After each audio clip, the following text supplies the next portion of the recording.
بیماری اور شفا اللہ کے حکم سے ہوتی ہے۔ وقت اور حالات کے مد نظر ہمیں احتیاطی تدابیر اختیار کرنا بھی لازمی ہے تاکہ مہلک وبائی امراض سے محفوظ رہ سکے۔ ان خیالات کا اظہار امام و خطیب مسجد گلزار مولانا محمد اکبر الدین حسامی نے اپنا ایک ویڈیو جاری کرتے ہوئے کیا ہے۔ انہوں نے کہا کہ ساری دنیا میں کورونا وائرس کے ذریعے ایک جان لیوا مرض تیزی کے ساتھ پھیل رہا ہے، جس کا اثر ہمارے ملک ہندوستان کے باشندوں پر بھی ہوا ہے۔ لہٰذا ہمیں چاہیے کہ ان نازک حالات میں صاف صفائی کا خاص خیال رکھیں، مرض کے خاتمے کے لیے اللہ سے دعا کریں، 5 وقتہ نماز، تلاوت قرآن کے علاوہ ذکر و اذکار بھی کرتے رہیں۔ مولانا محمد اکبر الدین حسامی نے یہ بھی وضاحت کر دی کہ دارالعلوم عزیزیہ دہگاؤں بیلا منڈل عادل آباد کا سالانہ جلسہ و دستار بندی حفاظ اکرام 22 مارچ کو منعقد شدنی تھا، تاہم تلنگانہ حکومت کی جانب سے جاری کیے گئے اعلامیہ اور موجودہ حالات کے پیش نظر ملتوی کر دیا گیا ہے۔ نئی تاریخ کا اعلان عنقریب کیا جائے گا۔ سب سے پہلی بات تو یہ ہے کہ اس وقت جو حالات چل رہے ہیں اور بالخصوص ایک وبا جو پھیلی ہوئی ہے جس کا نام سبھی لوگوں کو معلوم ہے، کورونا وائرس، اور اس کی وجہ سے کئی لوگ موت کا شکار ہو چکے ہیں۔ اللہ ہم سب کی حفاظت فرمائے ایسی بلا اور مصیبت سے۔ ایمان والے ہر حال میں ہر اعتبار سے اللہ پر یقین رکھتے ہیں، اس لیے بیماری میں اور صحت و تندرستی میں ہم کو اللہ کی طرف رجوع ہونا ہے۔ تو اللہ تعالیٰ سے تعلق مضبوط کریں گے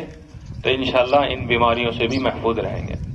اور خاص طور پر صفائی ستھرائی کا جو اہتمام ہے،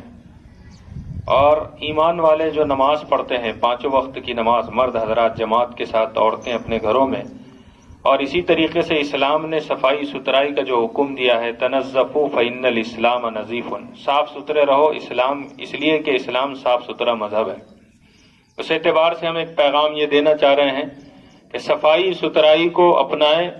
اور گندگی کو بالکل قریب نہ آنے دیں، اور اسی کے ساتھ ساتھ اللہ سے رجوع ہونے کے لیے نمازوں کا اہتمام کریں۔ اور 5 وقت اگر ہم نماز پڑھیں گے تو ظاہر سی بات ہے 5 وقت وضو ہوگا، تو تمام باہر کے جو اثرات ہیں اور اسی طریقے سے وبا جو پھیلی ہوئی ہے، اس سے اللہ تعالیٰ انشاءاللہ محفوظ رکھیں گے۔ اسی کے ساتھ ساتھ